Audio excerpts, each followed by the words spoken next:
मैं आपके समक्ष उमाशंकर जोशी के द्वारा लिखित कविता छोटा मेरा खेत का प्रस्तुतिकरण करने जा रहा हूं।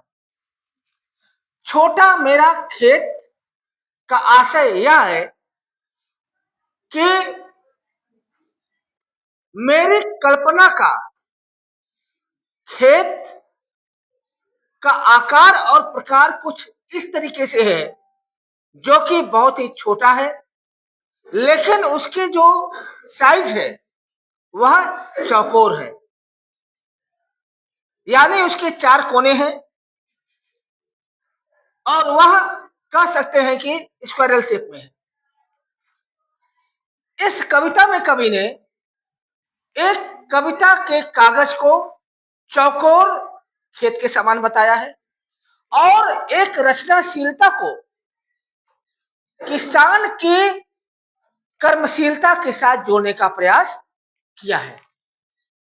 संबंधित कविता में कवि ने यह बताया है कि जिस प्रकार से एक किसान जमीन पर बीज को अंकुरित कराता है, वह अंकुरण धीरे धीरे शाखाओं के रूप में परिवर्तित होता है, उसमें पत्तियां आती हैं, उसमें फल आते हैं और वह फल की प्राप्ति करने पर एक किसान को अत्यंत ही आनंद की अनुभूति होती है। ठीक उसी प्रकार से एक कवि अपने विचारों को शब्दों के माध्यम से प्रस्तुत करता है।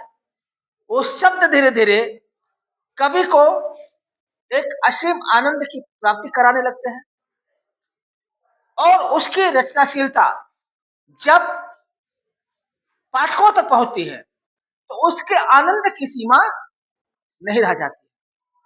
संबंधित कविता में कवि का भाव कुछ इस प्रकार से है। छोटा मेरा खेत चौकोना, मेरा जो छोटा सा रचनाशीलता का जो खेत है वह अत्यंत ही चौकोने आकार का है, कागज का एक पन्ना, और यह जो चौकोना खेत है यह कागज का एक पन्ना है।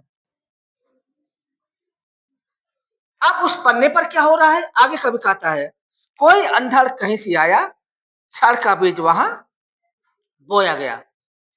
अब उस कागज के पन्ने पर कवि के मनोमस्तिष्क में आंधी के समान कुछ विचार आए और वह विचार कवि के मनोमस्तिष्क को उद्वेलित करने लगे। उसके दिमाग में एक प्रकार से कुछ नया लिखने का मंथन आरंभ हो गया और अब आरंभ होने के बाद कैसे जो है उसके विचार शब्दों के रूप में आए और कैसे जो है वह शब्द धीरे धीरे अपनी गति को आगे बढ़ाने लगे। कब इस प्रकार से बता रहा है, कल्पना के रसायनों को भी बीज गल गया निशेष। कवि ने अपने कल्पना के माध्यम से कल्पना करते करते करते करते करते करते उसने समस्त अपने विचारधारा को बीज के रूप में परिणत किया और वह शब्दों रूपी बीज, भावनाओं रूपी बीज को उसने जो है शब्दों में ढालने का प्रयास किया। शब्द के अंकुर फूटे, अब धीरे धीरे उस बीज से शब्द रूपी अंकुर धीरे धीरे करके निकलने लगे। पल्लव पुष्पों से नमित हुआ विशेष, और वह जो शब्द था अब धीरे धीरे करके एक कविता के रूप में परिणत होने लगा। अब उसमें पत्तियां आने लगी, पल्लव मतलब पत्तियां, पुष्प यानी उसमें फूल आने लगे, फूल और पत्ते आने लगे, यानी कवि की जो एक कल्पना थी वह धीरे धीरे जो है करके पत्तियों और फूलों के समान अपने भावों को प्रकटीकरण करने लगी। झूमने लगे फल, अब उसमें एक प्रकार के फल की प्राप्ति होने लगी और फल क्या हो गए, झूमने लगे। इसमें गाना की फीलिंग आ रही है, जरा से झूम लो मैं किनारे बाबा ना, तो इसमें झूमने वाली फीलिंग आ रही है। अब वो फल झूमने लगे। रस अलौकिक और उस विचारधारा से, उस भावना से अब उसको अलौकिक आनंद की प्राप्ति होने लगी। अमृत धाराएं फूटती। अब अमृत के समान जो विचारों की धारा थी, वह अब धीरे धीरे जो है अब प्रस्फुटित होने लगी। अब वो फूटने लगे। रोपाई क्षण की, कटाई अनंतता की। कब इन्हें एक विचार जो कि क्षण में आया था, उसके माध्यम से अपने विचारों की रोपाई की थी, लेकिन वो विचार कुछ इस प्रकार से जो है आगे बढ़े कि अब जो है वह अनंत रूप से उस आनंद की प्राप्ति यानी कटाई कर रहा था। लुटते रहने से जरा से भी कम नहीं होते। इसके बारे में मैंने 2 लाइनें लिखी हैं, वो मैं आपके सामने रखना चाहूंगा। कुछ इस तरीके से है।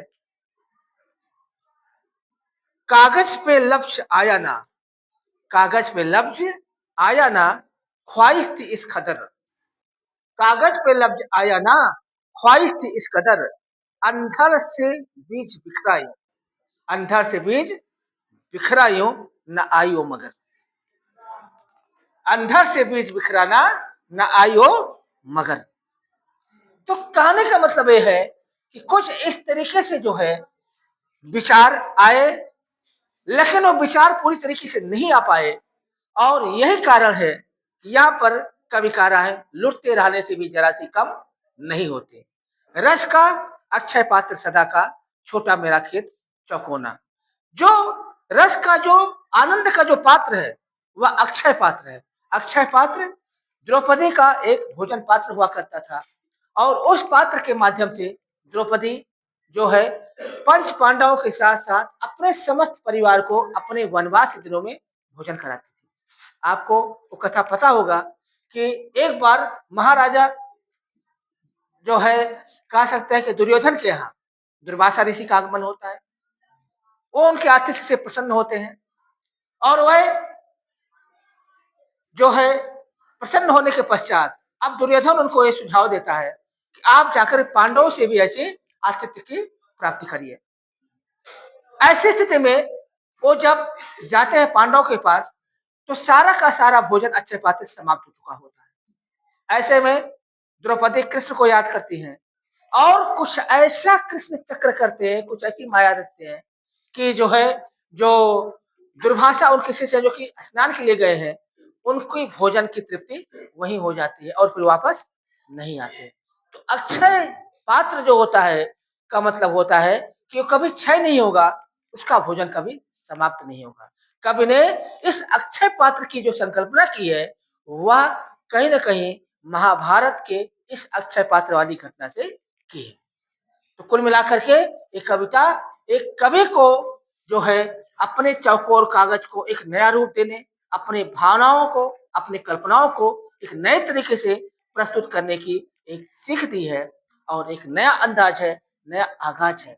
तो इस तरीके से देखा जाए तो वह बहुत अधिक प्यारा है। और मेरे ही 2 लाइन, लुटता रहा पिटता रहा, लुटता रहा पिटता रहा, मस्ती थी इस कदर।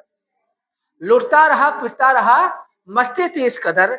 एहसास खुशी इस कदर, एहसास खुशी इस कदर, यादों का समंदर। तो कुल मिलाकर के बहुत ही प्यारी कविता है। आपको एक कविता के माध्यम से सीख लेनी है कि हम कल्पना तो करें, लेकिन ऐसी कल्पना करें जो कि हमारे आपके जीवन को आगे बढ़ा सके, जिंदगी को आगे ले जा सके। इन्हीं अल्फाजों के साथ मैं इस कविता को समाप्त करता हूँ। चलिए एक छोटा